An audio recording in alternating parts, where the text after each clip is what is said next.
Hello everyone, this is a quick video and a follow-up from last week's recipe, and as promised, I'll be showing you how to make my alkaline chili oil. Let's get started. For our chili, we'll be using half a cup of African bird's eye chili, which is the chili approved by Dr. Sebi. African bird's eye chili is a small chili native to Africa, and it's commonly known as piri piri or peri peri. Its heat can range from 50,000 to 175,000 Scoville heat units. To begin, add your dried chilies to a food processor or a blender. Give it a few pulses to break it down. If you don't have a food processor or a blender, you can also use a mortar and a pestle. You can sift out the seeds if you wish. Next, grab a 40 to 45 ounce piece of fresh ginger. You don't have to, but if you want, you can peel it using a spoon. After peeling your ginger, lay it flat and slice it into thin slices. Next, we're going to cut off the white part of a spring onion. Trim off the roots and cut it into small pieces.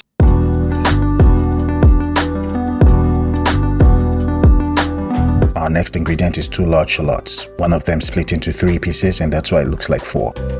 We're going to use a mandolin to slice them into thin slices. Be careful and watch your fingers. Once you're done, add some sea salt and let it sit for 1 hour.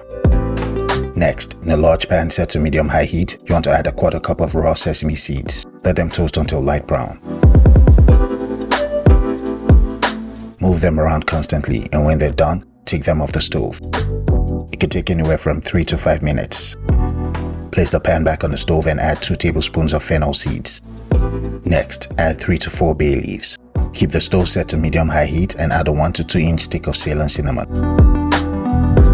Let it toast for 5 to 6 minutes while stirring occasionally.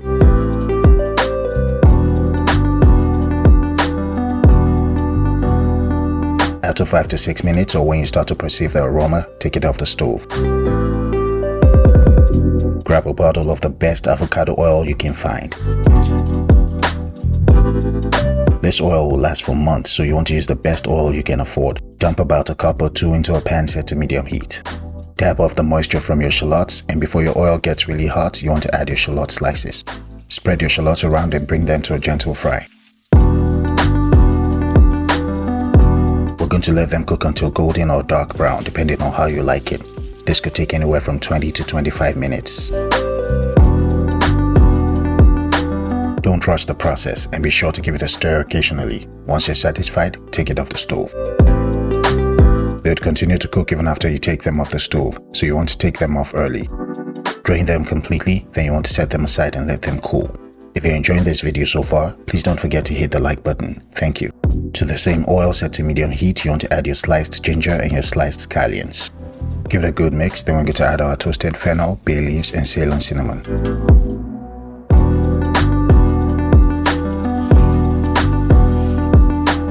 Let them cook for 10 to 15 minutes while giving them a gentle stir occasionally. While that's cooking, let's start assembling our base ingredients. To a large bowl, you want to add your ground African bird's eye chili. This is optional, but for more heat and color, you want to add 1 tablespoon of cayenne pepper. Go ahead and add some sea salt and adjust to taste. This is also optional.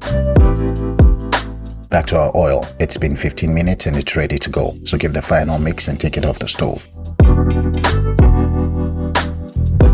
Gently pass your hot oil through a strainer placed directly over the base ingredients.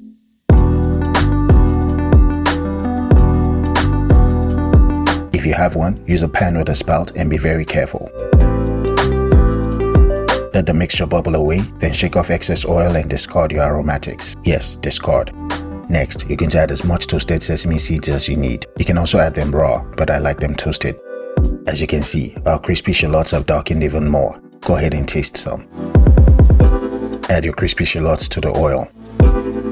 Wait for the oil to cool down completely, then go ahead and add 2 to 3 tablespoons of coconut aminos. Give it a really good mix.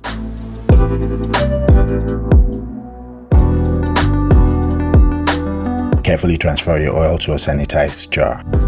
I'm using a funnel, just so I don't make a mess. Push down on stuck-on bits with a kebab stick or a chopstick. This oil can last anywhere from 2 to 3 months when stored in an airtight container and placed in a cool, dark place. You can also store it in the refrigerator for up to 6 months. If you're living the alkaline lifestyle, this oil will come in very handy, especially when you need to add a punch of flavor to a bland alkaline dish. For those of you who asked me to make this, I hope it was worth your wait. Go ahead and make and enjoy this oil. Thanks again for watching.